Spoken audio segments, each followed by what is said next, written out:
Peut-on dire « je vis ma vie » lorsque l'on n'a jamais pris le temps de se découvrir soi-même? Est-ce que l'on vit à ce moment-là sa propre vie ou est-ce qu'on vit la vie de quelqu'un d'autre, étant donné qu'on ne se connaît pas? Vous savez, lorsque vous comprenez qui vous êtes censé être, vos craintes ne pourront plus se prononcer face à votre raison d'exister dans la vie. Connaître qui vous êtes est le début de toute sagesse. Connaître qui vous êtes vraiment est bien plus important que toutes les compétences que vous pouvez acquérir. Alors, voici les 6 étapes que vous avez besoin afin de connaître votre vrai moi. Oui, le sujet d'aujourd'hui est philosophique. Alors, la première étape, c'est le calme. Vous ne pouvez pas et vous ne serez pas en mesure de vous connaître vous-même jusqu'à ce que vous preniez le temps de calmer vos esprits, de calmer vos envies, de calmer vos voix intérieures, de calmer vos ardeurs. Beaucoup de gens ne se connaissent pas eux-mêmes parce que tout silence les effraie. Ils ont du mal à rester seuls. Leurs pensées les oppressent. Ils sont mal à l'aise avec chacun de leurs défauts. La vérité est que vous ne serez plus mal à l'aise jusqu'à ce que seul vous vous évaluez vous-même et que vous soyez complètement franc avec vous-même afin d'être en mesure de voir tous les aspects de votre vie, les bons et les mauvais. Il faut les regarder, il faut les affronter. Calmez-vous et prenez le temps de vous découvrir. Et si vous ne prenez jamais le temps de rester calme, vous savez, être calme, c'est taire toutes les voix à l'intérieur de nous. Ces voix qui nous disent, il faut aller en vacances, il faut à tout prix s'acheter le dernier sac qui est en tendance, il faut voyager, prendre des photos comme tout le monde le fait, les poster sur les réseaux sociaux. Ah, c'est trop joli. Où est ton authenticité? Qui décide de cela? C'est toi ou c'est les autres? C'est les réseaux sociaux. Est-ce que tu vis ta vie? Est-ce que tu vis la vie des autres? Je veux dire, la vie du monde. Parce qu'il y a toi et il y a le monde. Ta voix intérieure, il y a la voix du monde. Mais laquelle écoutes-tu le plus? Laquelle parle la plus forte? Peut-être que tu dois apprendre à taire une des voix ou à prêter plus attention à une des voix. Ne vis pas selon le monde. Tu passes à côté de ta vie. Et je te jure que je ne suis pas en train de parler de religion là. On parle de ce qui a du sens. De ce qui donne du sens à la vie. Je vois beaucoup de gens. On en connaît. Des gens qui veulent tout le temps être dehors. Mais c'est surtout parce qu'ils ont du mal à rester seuls avec eux-mêmes. À rester seuls avec leurs propres pensées. Leurs propres pensées les oppressent. Ils ne se supportent pas. Très facilement, je m'ennuie. Tu restes 10 minutes chez toi, tu n'arrives pas. Tu t'ennuies. J'ai envie de développer davantage, mais je pense qu'on pourrait en parler peut-être prochainement. Deuxième point. Deuxième étape. Regardez à qui vous êtes vraiment et non pas à qui vous voulez devenir. Je sais que vous avez déjà en tête une idée de qui vous voulez désespérément être. Mais il se peut que ce ne soit pas ce que vous êtes appelé à devenir. C'est la raison pour laquelle savoir qui vous êtes vraiment est si important. Quand vous le savez, quand vous savez qui vous êtes, vous pourrez enfin avoir une vue d'ensemble de vous, de vos dons, de vos talents, de vos capacités, des domaines dans lesquels vous pourriez potentiellement être utile, exercer.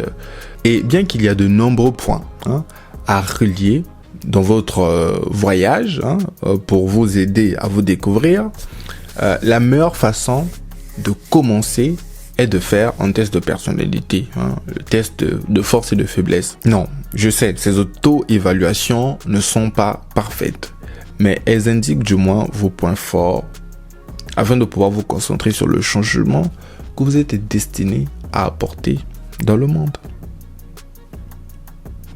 Troisième étape. Trouver ce en quoi vous êtes bon et pas bon.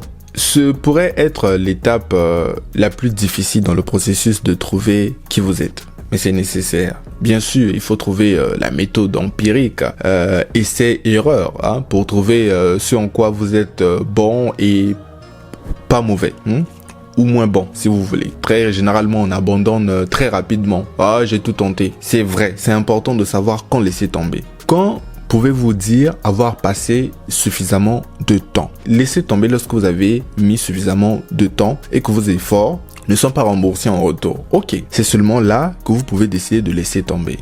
Lorsque vous laissez tomber, comme il se doit, donc ce n'est pas de l'abandon, donnez place à quelque chose d'autre. Poursuivez quelque chose de mieux. Lorsque vos actions ne font que vous vider de vos forces, de vos énergies, plutôt que de les produire, plutôt que de produire plus de passion et d'augmenter votre volonté de faire plus, c'est un bon signe. Il est temps de se concentrer sur autre chose. Vos points forts montreront qui vous êtes.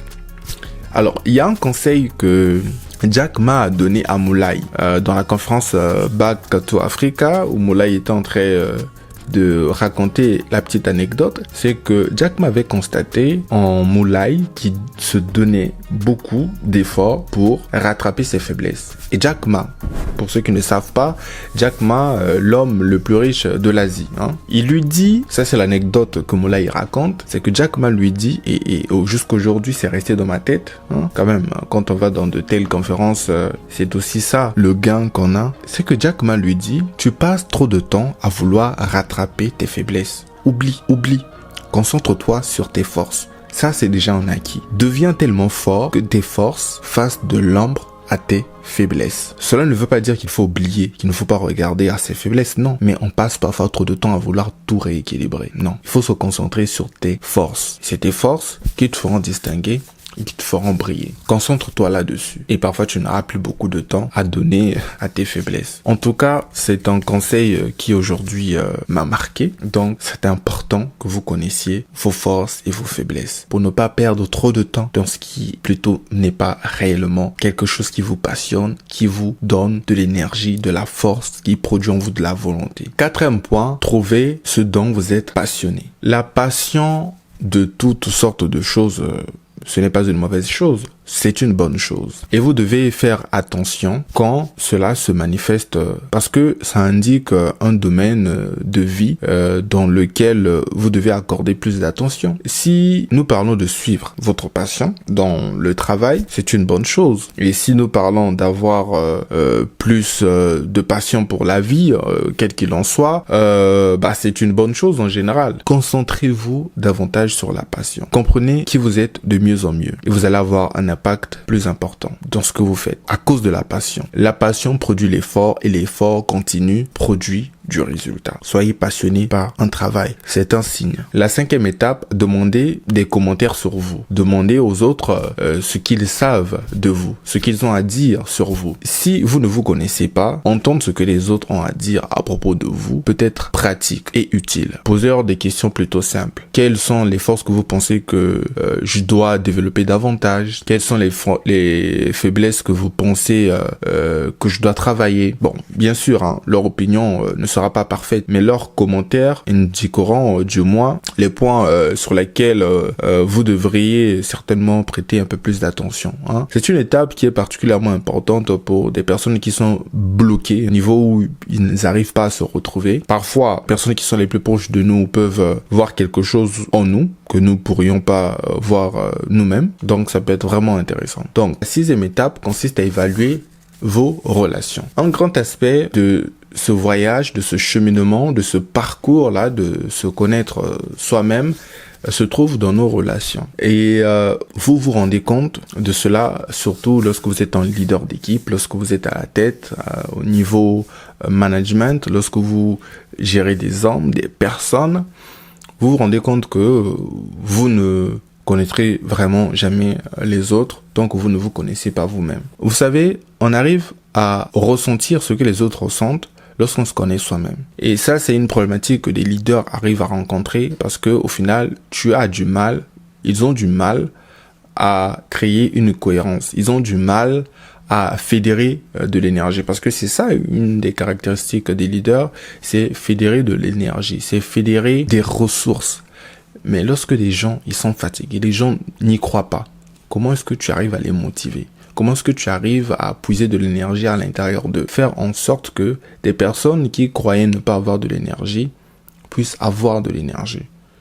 Des personnes qui croyaient que le projet allait échouer puissent commencer à y croire. Et c'est cela, lorsque vous vous connaissez vous-même, lorsque vous savez c'est quoi la douleur, c'est quoi pleurer, c'est quoi la colère, c'est quoi la jalousie, c'est quoi l'amertume, c'est là que vous êtes capable d'avoir un impact fort sur des autres personnes, parce que vous vous connaissez. Des grands leaders ont cette présence-là. Ils dégagent cette énergie-là. Ils se connaissent. Ils sont confiants. Ils ont fait ce travail-là. Tu peux pas être un grand leader sans faire ce travail-là à l'intérieur de toi-même. Il faut que tu sois à l'aise avec toi. Évaluez vos relations. À partir du moment où vous allez évaluer vos relations et que vous connaîtrez vous-même, c'est là que le chemin du succès se tracera également sur votre chemin. Et c'est là que vous auriez plus de succès et un plus grand impact dans le monde. Peace out. Avec amour.